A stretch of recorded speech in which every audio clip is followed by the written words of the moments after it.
Hoy, en Desde la Sombra, el control geopolítico forma parte de la estrategia global y África, sobre todo el África subsahariana, es el último recurso. El continente negro dispone de mayores recursos naturales aún sin explotar y Estados Unidos se verá obligado a enfrentarse a Europa, Rusia y China por el control de estos recursos naturales. La sangre ha llegado al río y esto augura una batalla campal por la supervivencia.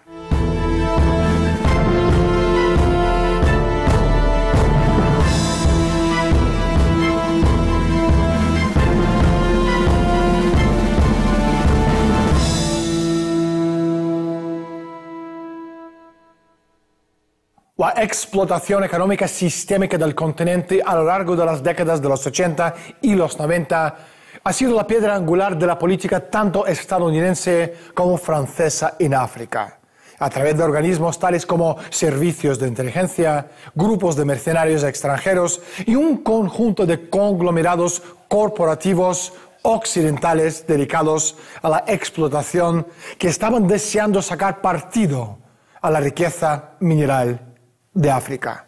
Ruanda, esta zona cero de los conflictos africanos, el epicentro de algunos de los peores masacres del siglo XX. Desde el 1 de octubre de 1990, el Frente Patriótico Ruandés y el ejército ugandés han provocado en Ruanda y en el Congo los mayores crímenes contra la humanidad habidos desde la Segunda Guerra Mundial. Más de 8 millones de personas han perdido la vida. ¿Quiénes son los principales responsables? ¿Cuáles son sus objetivos? ¿Qué papel juegan y han jugado las potencias occidentales y la ONU en avivar este conflicto? Hoy hablaremos con John Carrero, nominado al Premio Nobel de la Paz por su labor en sacar a la luz los crímenes de esta guerra desconocida. Pero primero, salimos a la calle y preguntamos a la gente su opinión. Como 20 o así. Creo que 20 y tanto. 5, 6, 7. No los he contado, pero sé que hay más de 20. Como 40. 12, 13. Entre 60 y 80. Costa de Marfil, Congo, Uganda, Marruecos, Argelia. Marruecos. Hay también dos países ahí que se llaman muy parecidos. Yemen. El Congo, Nigeria y Camerún. Pues Sudáfrica, Tanganica y Kenia. Bueno, Guinea Ecuatorial, por ejemplo. Ghana y Camerún. No tengo ni idea. Ese es un cantador, ¿no? Un cantante. Pues supongo que es algún presidente de algún país africano. Jugador de ajedrez. Un deportista americano. Ese ni idea. Tiene que ser un tío raro, ¿eh? John Carrero, atacado y demonizado por la ONU por atrever de denunciar los crímenes contra la humanidad. Sus denuncias sentaron en el banquillo a la cúpula militar del gobierno de Paul Kagame y puso en tremendas dificultades a los gobiernos de Washington y Londres. John, bienvenido al programa. ¿Cuál es el trasfondo del conflicto Tutsi-Hutu? Durante siglos, la realeza, la aristocracia Tutsi, había tenido un dominio que era casi un régimen de esclavitud en ciertos momentos sobre la gran mayoría campesina Hutu. Todo eso condicionó un proceso que culminó en el año 59, 60, 61, con lo que se ha llamado la Revolución Hutu. Fueron tomando conciencia la mayoría de sus derechos. Hubo un grupo, una élite que formuló en lo que se llama los principios Hutus y simplemente reclamaban algo tan elemental como los derechos humanos, y eso, claro, conllevó a un conflicto. Hubo cierta violencia inherente a toda revolución. Hasta la Revolución Pacífica de Gandhi hubo muchísimas más muertes que la Revolución Ruandesa. Sin embargo, se siguen asociando a la India, a la no violencia y, por ejemplo, parece que los Hutus son de por sí genocidas. Esa no es la realidad. La realidad es que fue una revolución admirable en la que se instauró, por así decirlo, de alguna manera, la democracia, porque de hecho hubo un referéndum organizado por la ONU, en lo que por una gran mayoría, el 65%, se decidió que no se quería a la realeza Tutsi. Y en aquel momento el rey Tutsi, junto con la élite de la aristocracia más intrigante, se exilió del país, pero estamos hablando de 1 de cada 3 Tutsis. Había un 70 y tanto % de Tutsis que eran personas razonables, que no tenían ningún problema de convivir con un gobierno de mayoría Hutu. Después, esto quedó insoportable para esas élites tan intrigantes. Desencadenó ya en los años 90 esa gran agresión internacional en la que confluyeron los intereses anglosajones. Y hubo la gran agresión que 3 años y medio después desembocó en el genocidio Tutsi. El origen de la rivalidad entre la mayoría Hutu y la mayoría Tutsi reside en las políticas coloniales de Bélgica que han clasificado a todo habitante de Ruanda como Hutu o Tutsi desde 1933.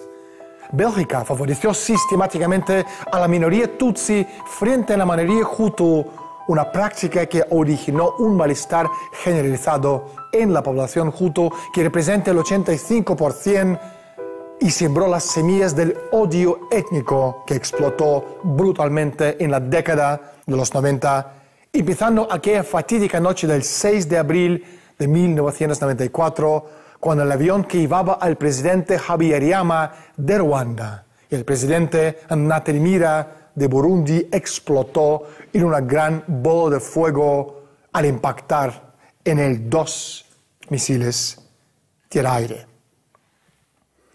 John, vamos a centrarnos ahora en este doble atentado contra presidentes de Ruanda y Burundi. ¿Qué pasó y cuáles han sido las consecuencias de este terrible atentado? Hay que tener en cuenta que el atentado presidencial del 6 de abril de 1994 llega tras 3 años y medio de una guerra feroz en la que se van despoblando regiones y países enteros. La población está empobrecida. La vida del pueblo de Ruanda está casi paralizada.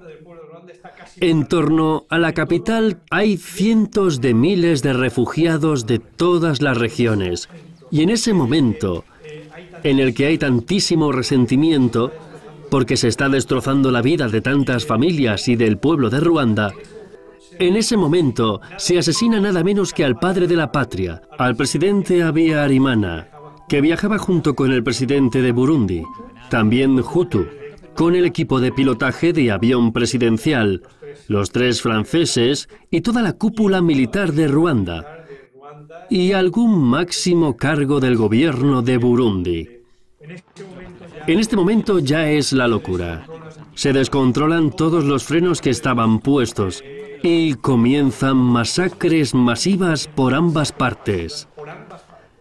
Es una página terrible del siglo XX y una página de responsabilidad, como decía el secretario general de la ONU, Boutros Boutros-Ghali, el genocidio del Occidente. El atentado aéreo desencadenó una asombrosa ola de genocidio de los Tutsis y de los Hutus en Ruanda. En su testimonio ante la Comisión Francesa de Investigación, el exministro francés Bernard Debré insistió en que 2 SAM-16 soviéticos usados en el ataque fueron entregados por los norteamericanos a los súbditos de Kagame a partir de los depósitos expoliados durante la operación Tormenta de Desierto en Irak en 1991.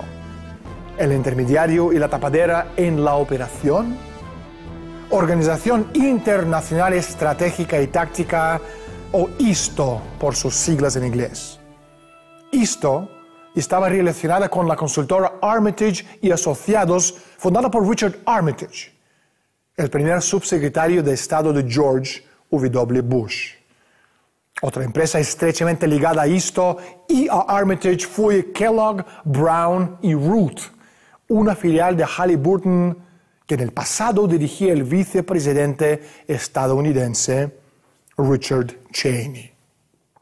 Desde el inicio de la Guerra Civil de Ruanda en 1990, la agenda política secreta de Washington se basó en el establecimiento de un ámbito de influencia norteamericana en una región dominada a lo largo de la historia por Francia y Bélgica.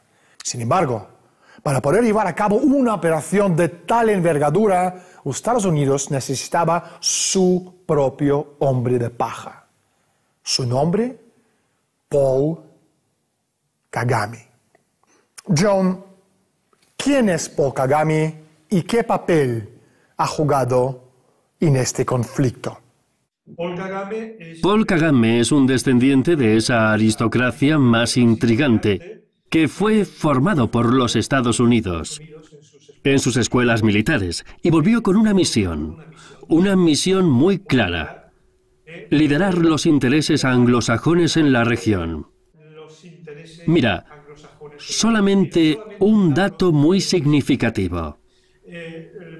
El pequeño país de Ruanda, de tamaño de Cataluña, tiene en la actualidad, no en el momento en que Kagame y su Frente Patriótico ruandés invadieron Ruanda, sino ahora, en este momento, tiene un ejército descomunal. 150.000 hombres entre regulares e irregulares. Para un pequeño país de tamaño de Cataluña, estamos hablando de un ejército de casi 3 veces del inmenso Canadá, por poner un ejemplo. Y eso da a entender que son unas fuerzas armadas dimensionadas para el control de África Central, no solo en Ruanda. Y eso es el papel que tiene Kagame y que se le ha adjudicado.